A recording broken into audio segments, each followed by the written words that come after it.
You're listening to Bark and Wag's 15-Minute Vet Talk. Each week, your host, Polly Requa, interviews veterinarians and individuals in the pet industry from across the nation answering pet questions. Bark and Wag podcast is produced weekly for your enjoyment, and show notes can be found at barkandwag.com under the podcast tab. That's BARKNWAG.com. Please remember to subscribe to Bark and Wag 15-Minute Vet Talk.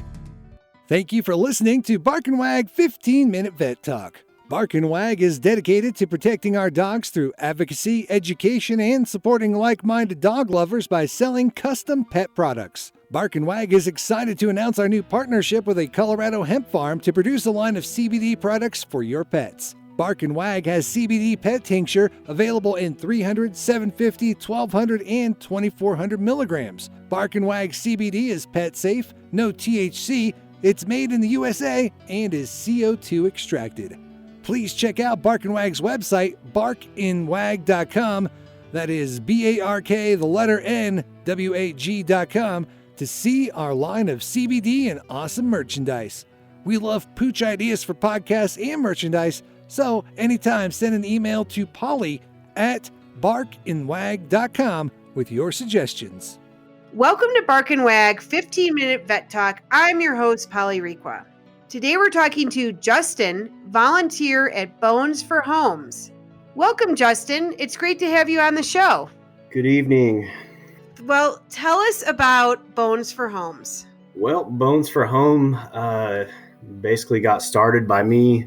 I follow a lot of YouTube channels where, people go out and hike and look for antlers in the middle of the woods or high mountain plains and stuff like that. And there's some shows out there that they take their dogs with them, and that's what I end up training my dog to do is to find antlers. And it's a great hobby to do in the off season once deer season's over. And over the years, I've just steadily collected more and more antlers, and sometimes I'd craft with them. I'd make wine holders, or sometimes some chandeliers, or you paint them. But I couldn't keep up with making a bunch of stuff. And so the antlers that I saw, my dog as a puppy, used to chew on them a lot. But as she got older, just kind of stopped doing that and just rather find them and bring them to me and get the treat that I had in my pocket. And so I kind of just sat there with an idea, like, what am I going to do with all these antlers? And through Facebook, I follow a community page here in Polk County, Texas, and I just continuously see the struggle that the SPCA here has in Polk County, and it could be due to the lack of laws that help strays or hold people accountable for letting their dogs loose or dumping dogs, and they're lacking funds, and it's hard for these people to feed all these animals that are coming in. And so I kind of just got the idea, why don't I make dog chews? Because I'd seen in like Petco where they sell these things. It's ridiculous. Because you could literally go walk out in the woods and probably find one yourself. But they take these like 4-inch pieces of antler and cut it down the middle, and they literally sell it for like $12 a piece. And I mean, with elk antlers and stuff like that, the going rate, it could be like for a good antler, it could be from $12 to $15 per pound. And so there's a market for them. And, I could have went to the route where, I sold them to somebody who sells them commercially, but I'm big into giving back to the community, and I have a big soft spot for animals. And I adopted my dog from an animal shelter in Pasadena, Texas, and they just struggle getting the financial help that they need. So decided to cut up those antlers and make them into dog chews so they could sell them, and hopefully the money from that would help buy food or whatever they need just to support their cause. So how do you cut an antler? It's actually super tough. I've tried like 3 or 4 different ways to do it myself, and it's just, I did not have I could have done it slowly with like a handsaw. You can cut through it pretty easily, but just for the amount of antlers I had, there's no way with full-time job and trying to figure out how to cut all these things into perfect pieces to where a dog's not going to be able to swallow it whole, where you keep it to size where they could just chew on it. Sure. So with my job, I have certain connections and stuff, and one of those connections is we have what's here at the Polk County Jail is a trustee system. It's basically these inmates that prove that they can be trusted to do certain tasks, whether it's mow lawns for the county or pick up trash alongside the road. And some of these guys, all they do all day is just wash the troopers or the deputies' vehicles and stuff. So I went in there and talked to them and said you could see if they could cut these antlers up because they have some tools and stuff in there. And about the next day after I asked them, they had them all cut up into little 4-inch pieces. Oh, that's awesome. So I know our listeners would love to get their hands on some antlers. How do people get in touch with you? Well, just with the high volume of responses that we had from our community and then some across the nation, they can either contact us through Bones Through Home on Facebook and see if we can, work something out to where we can mail them to people. And then the next option is if they're locals or if they just want to reach out and help I'm not even saying go help our SPCA. There's thousands out there that are probably just like us that are having the same struggles. And, the shelter here is a no-kill shelter, and we'd like to keep it that way. So, if we can have the community or people across, the states support ours, great. But if not, go support their own. With the hobby that I do, I love being outdoors, and that's literally all I do.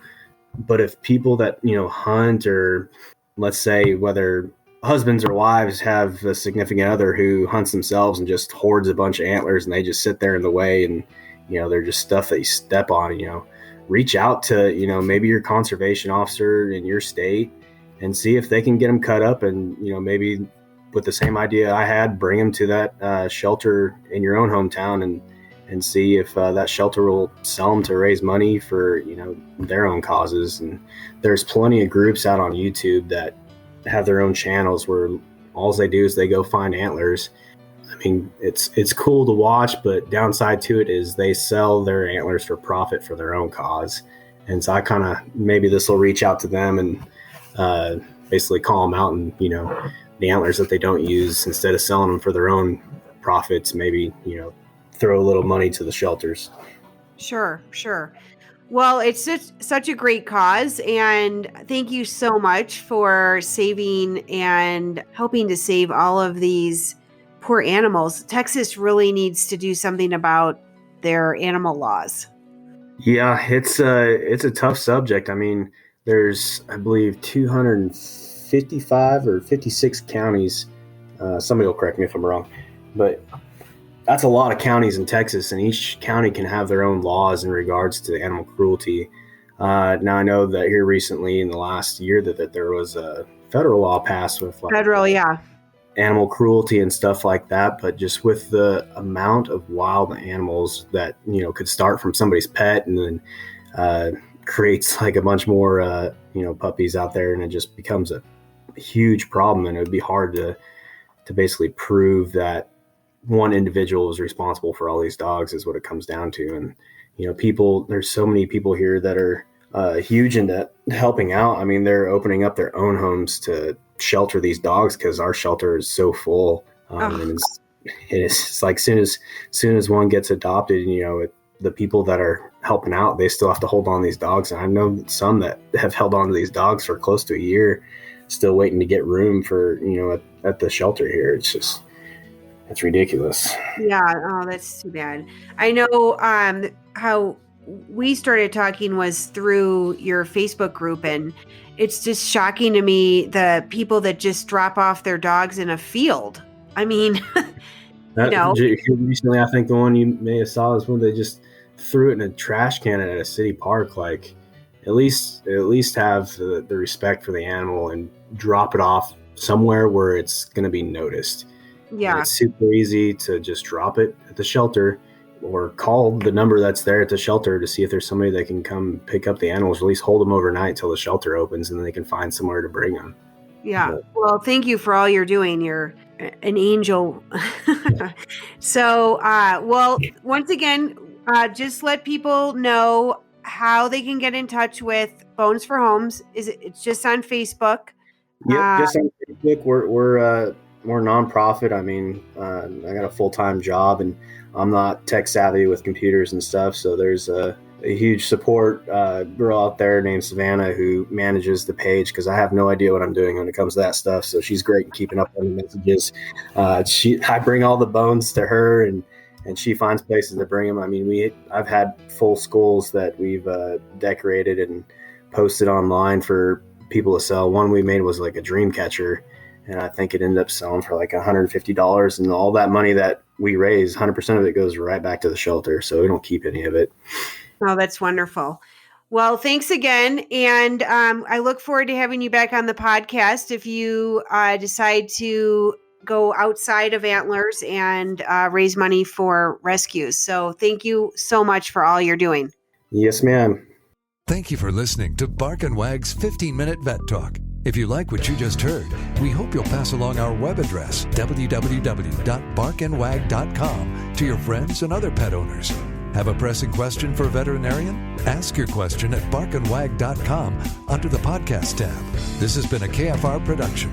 Join us next time for another edition of Bark and Wag's 15-Minute Vet Talk.